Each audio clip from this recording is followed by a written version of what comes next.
We're in touch with hundreds of partition survivors, and when we talk to them, what we realize is that a common overwhelming narrative one hears is of inter-community violence, of inter-religious strife. But there are so many stories that we are coming across of friend helping friend, neighbor helping neighbor, and even stranger helping stranger. And oftentimes these stretch across community or religious divide.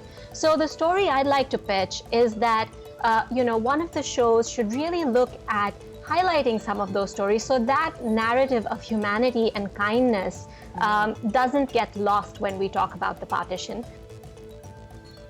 I'm Femi OK. I'm Malika Bilal, and you're in the stream. Today we kick off a week of special programming marking the 70th anniversary of the Indian partition. You just heard from Malika Ahluwalia, who appeared on our Partition at 70 open editorial in June, where we took your suggestions for this week of shows. Malika and all of our guests pitched the stories of shared humanity amid all the bloodshed and violence, an aspect of the partition narrative our guests felt was lost. Our community pitches and we respond. So today, in the first day of our Living Partition shows, acts of kindness. One night, my husband's brother, he was in Rawalpindi. There are a lot of good people, wonderful people. And when the partition happened, nobody dared to cross the border, okay? And they kept him 3 weeks at home. And then they dressed him up like a Muslim. Then he crossed the border, they helped him.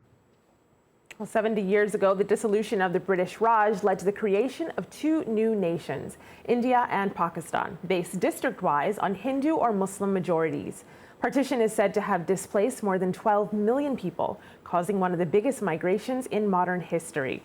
It was also one of the bloodiest. Neighbors turned on each other across religious lines, leading to the killing of some 2 million people. But in many cases, friends and even strangers reached across those lines to save lives and bring people to safety. Here to share their stories, Aras Kamani is a retired civil engineer who was 3 years old at the time of partition. He's joined by his daughter, Nida Kamani. Malika Ahluwalia is CEO of the Partition Museum, and Maryam is an author in Montreal, Canada. Welcome, everybody. It's really good to have you here. Maryam, you are on a quest. I don't know if you're ever going to find the person you're looking for. Let me show you and show our audience the quest that Maryam has been on. She is still looking for that partition hero. It is a man that helped save her family. Maryam, tell us about this man. What did he do? Well, he was a friend of one of my great uncles. I'm from a Muslim family who are living in Amritsar. And one night, in fact, it was August 8th, 1947, he came late at night to my grandfather's home, and he said, "You have to leave at dawn tomorrow morning. And they're planning to attack this neighborhood." So my family left the next morning. He came the next morning at dawn. He drove a hearse, and he put 8 women of my family in the hearse, which of course was discreet and had curtains on the windows, drove them to the railway station. My father and his 2 brothers met them all at the railway station. 11 members of my family then were helped to board the train by this Sikh gentleman. He also, several days later, drove my grandfather and his 2 brothers to the border at Wagah, where they crossed into what was almost then Pakistan. Maryam, tell us why that's an exceptional story when you hear the narrative of the partition, which is a horror. It's a tragedy. It's bloodshed everywhere. Why is this story important to tell amongst all the many that we typically hear? I think it's important because just as I often say, there's no monument to the victims of partition. There's no monument or recognition for the people who helped and who made a difference and who were kind to people from another religious group. It's important to remember that there was a lot of goodness and a lot of wonderful people out there who helped save people from other ethnic groups or other religions. And it wasn't all violence. It wasn't all negative. There was a lot of goodness in that time too. And I think we have to remember that and thank those people. So the stream spoke to different generations about the experiences of their families leaving their homes during partition. Take a look at this video in which Shamir Haq talks to his grandmother, Farida Gaya, about her memories of what communities were like before partition. Bombay probably taught me something, to live with others. There were so many different nationalities, or religion, or anything you might say. So I learned to live with others. So even when I was in Karachi for some time, to me it was not a big thing. I learned to live with them. Now I've come to Lahore. I'm back with my own people. So I don't think these barriers should be put. So Aras, you heard her experience of happy memories before partition. Of course, you were very young in 1947, but from what you recall people telling you and your family members sharing with you, what was that experience like and how did it change after that date? That experience was really wonderful because we were, like I said, we were very fortunate because we were in the middle of that place where everywhere was violence, but my family really got lucky because my father had a Sikh friend who was in the Indian Army, and he came over that evening of, I think, first week in September 47 to our house and told my father to come down from the first floor we were living, and he told, you guys have to move out now with me. Come in my jeep and I'll take you to a shelter. And we were just, my mother said she was really flabbergasted. She took whatever little things she in a bed sheet and we all came down. I had 4 other brothers, my father, mother, and my grandmother was with us. We all came down, sat in that jeep, and he took us to a place which was secured, like an army press, I think that's what it was called. And we were sheltered in there for 2 nights. And this was really the act of kindness that this gentleman, who was a Sikh, as I mentioned, but he made sure that his friend family is secure because they had marked that building to be put on fire that evening. And he heard about it through his connections in the army. And that's how we were saved. So naturally, this had a big impression on our minds that families, no matter what religion they are, they still cared for each other during that, in the middle of that violence all around us. Malika, as the co-founder of the Partition Museum, you must be surrounded by story after story after story going back through the last 70 years. When we look at these acts of kindness, what does it tell you about the partition story that hasn't been recorded yet? Well, I think, as I said in the pitch in June, when we think about partition, when we speak about partition, it is usually, because it was such a violent and traumatic event, it usually focuses on the bloodshed and the interreligious strife. And it forgets this other very important aspect that so many of the people who made it across because of the humanity and the kindness of others, as through the stories we've heard. So even in the museum, when we're trying to tell the story of partition and what happened, we really are trying to tell both those stories. I'd love to tell you a little bit about one of the central installations in our museum, which is a well. Now, this is a well that is a memorial to all the women that were lost at partition, because unfortunately there was a lot of violence against women at that time. There was a lot of rape, there was a lot of abduction. But at the same time, even as we tell that story and we have this memorial to all those missing women, which is designed as a well because in addition there was a lot of honor killing, and in the Punjab, jumping into the well was a particularly common method of honor killing. So this has been made to resemble a rustic village well as a memorial to those women. So Malika, just to slow you down a moment, just so people understand that the situation people felt they were in, they would rather kill themselves or kill their daughters or wives or female relatives by throwing them into a well or jumping into a well than suffer the consequences of the chaos of partition. Yes, absolutely. I think in South Asia, there is a very strong concept of honor. You find it in a lot of other cultures also. And because of the violence against women that was happening at that time, and you see it in most wars, that violence against women is used as a form of warfare, which was happening here also. And so a lot of families across communities were either the women were jumping into a well, sometimes they were beheaded. There are some very difficult oral histories of people recounting seeing these things. Now, at the same time that we have this well there, because as Maryam said, it's important to have these monuments and memorials to the people who were lost. I want to tell you about the drape that you see on the well. This belonged to a woman who, again, jumped into the well to save her honor, but she was rescued. In this particular case, there was a gentleman called Raghubir Singh Malhi who was trying to escort his family to safety.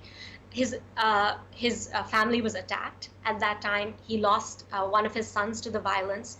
One of his brothers fled the scene, and they never heard from him again. So they had no idea where he was after that.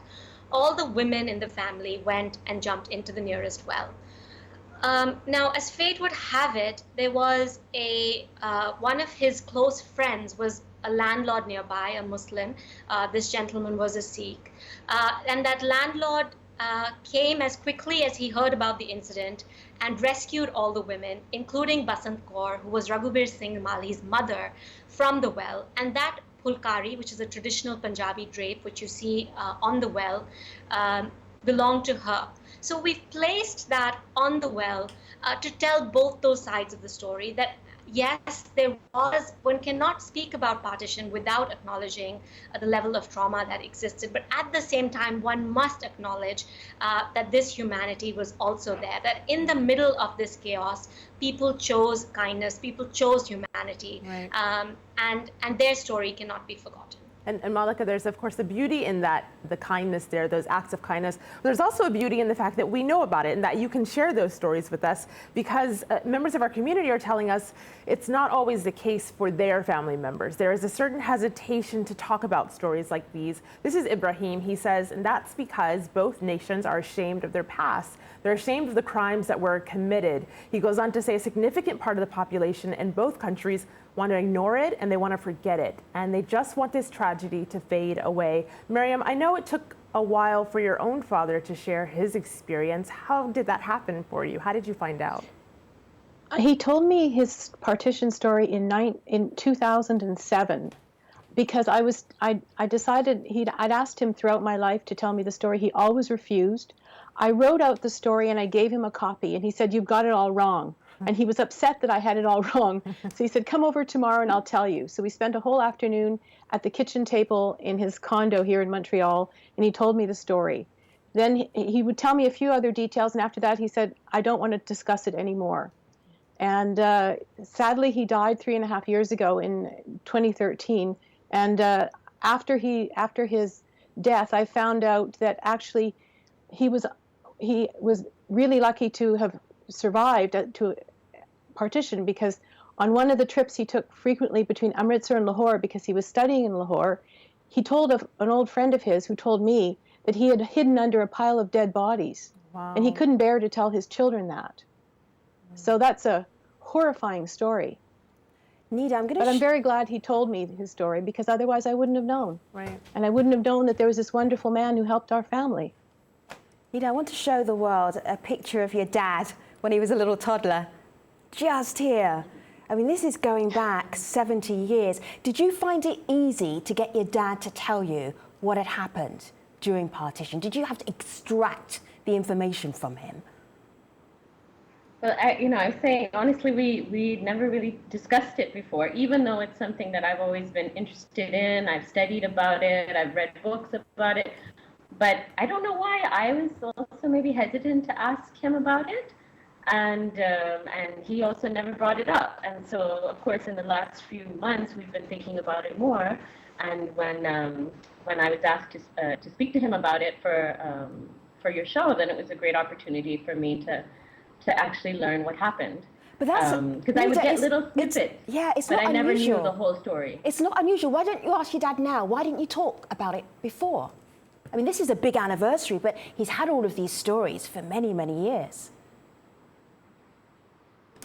See, because like I said, I grew up in Pakistan, then I moved to USA and lived there. My daughters were born there, and naturally the life over there is so different. Even I did not share my past immediately with anybody because the daily routines were so intense there. Now that I'm back in Pakistan, and now with this partition story coming together here at the 70th anniversary here, now she decided to ask me, and I shared all these memories with her and discussed with my older brother, who's still in Boston, and found out a lot more details that I wasn't even aware that my mother had told me. But luckily, that a lot of this thing had happened, and we were the survivors, and we were the fortunate that we had kind friends from different races who helped us live through that. And those memories will never go away. Because I think along with the kindness, there was a lot of pain as well. So, obviously for that reason, people avoid talking about it. And sometimes it's the most painful memories that we don't speak about with our family members, with the people who are closest to us, even though, of course, it's very important to do so. I want to share the experience of one person. This is Sana Salim, who wrote to us on Instagram, and she says the reason why more people don't know about this is because it's not in our history books. And not only that, it's glorified so much that it's devoid of any human stories except ones that are larger than life and not relatable. So keeping that in mind, I want to show you a video that the stream procured by talking to families who left their homes during partition. As I told you earlier, here are two women. This is Satyavati Khanna and Farida Gaya, who moved to India and Pakistan respectively, and they spoke to their grandchildren about what they want them to understand about partition. Do you think people today, like my generation, misunderstands the partition? I don't think so. You can go back, they will respect you, they will do that. They are not, if I would go, I don't think so, they will fight with me. No. But that's I think you'd be 47 was a different time. And I am very surprised why it has changed to such a ill feeling between countries. We were all friends, all sorts, and that was good. Punjabis have a hospitality. Okay, there is one word in Punjabi, namak haram. Okay, namak means chino. Okay, namak means if you go to somebody's home, eat something, you never fight with them. They had their food. That's the way it was. We can live together. We can live together as neighbors. Malika, I could see you nodding during some of that, and they talk about really their identities, but there's this idea online, though, that now there are staunch, strict lines. There are borders, and of course there are wars that have been fought over this. Are those identities more blurred for you? How is it for you and your family? I think definitely I grew up in a family where there was a lot of nostalgia about a past that was a lot more shared. My grandfather, 3 of my 4 grandparents actually were in Lahore before partition. And my grandfather was at Government College Lahore, which is one of the premier institutions there. And he speaks so fondly of his time there, of the friends he left behind. One of the objects that, is very precious to us at the museum is a series of letters that have actually been donated to us by friends who were separated by the border. And these letters stretch from 1949 all the way to 1996. So this letter, for example, was written just a couple of years after partition in 1949. And I don't know if you can see it on screen. I can read it. There's a little bit here. It says, yeah. I wish you could see Ahmed. He has grown so fat and bored that you would find it hard to recognize him. Signs of prosperity, he says. Who's this letter from and to? So this is from a friend in Lahore to the donor who's given it to us, Amar Kapoor, who lives in Delhi. And in that same letter, he also says, we in Lahore, your friends and former playmates, assure you with the utmost sincerity that distance has not made the slightest difference in our love and affection for you. that we remember you and remember you often with the same brotherly feeling. In the letter he writes in 1996, 50 years later, he says, if you and I cannot meet, then let our children get together if they can and carry on this friendship, which their fathers have been able to retain only flimsily due to a tragic quirk of history. And I think, as the videos you had just collected show, people who lived in that generation, they had these friendships that existed pre-partition. And that's why in that generation you see a lot more of that understanding of the possibility. So I was nodding in the previous video because I think Ms. Gaya was making a similar point about that. Maryam, one of the things that occurred to me was that as you were exploring your family history and the history of partition in Canada, you were telling Canadians basically things they had no idea happened in the world.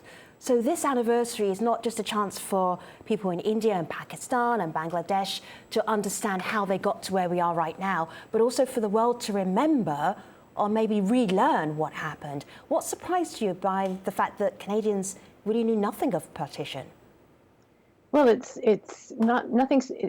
I found it surprising that people had not been taught this, that it was not part of the school curriculum.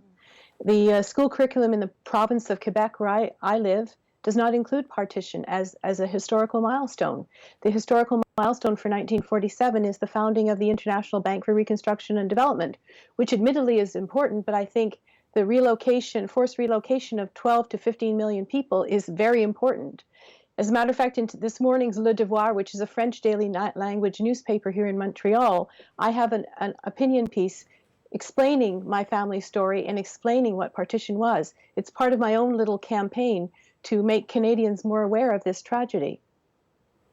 You know, we have this tweet here from Hamza that Nida I want to give to you, because Hamza says, he almost says this was inevitable. He says, we had different ideologies. It was impossible for Hindus and Muslims to coexist.